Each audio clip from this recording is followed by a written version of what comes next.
ny ora lasany taona nefa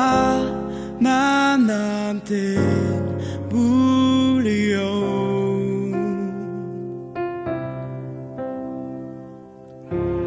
rany fanirikio tsy ela intsony manerako indray ianao tsy very finona minoa isy andro tsara indray mibaliko anao sy hoay satria ny ofoy ny fotoana ny andry vevsay lalana nefeniray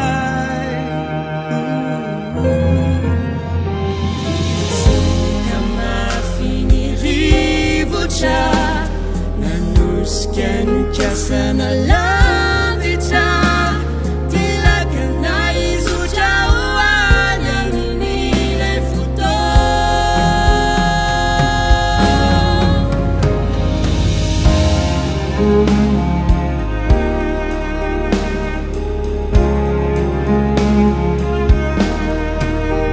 efa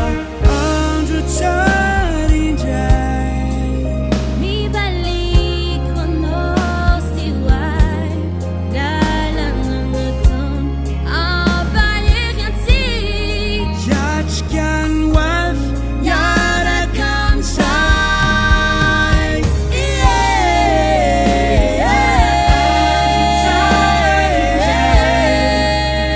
mibaliko anao sy hoay lalala down ampahery antsika yatrika ny hoavy miaraka am'zay efa andro tsara indray mibaliko anao sy hoay lalala down ampahery antsika yatrika ny hoavy miaraka am'zay indray indraiky ehitriny tonga ny andro mifaly iray zosianao izahay ilay fotoana tsy antsika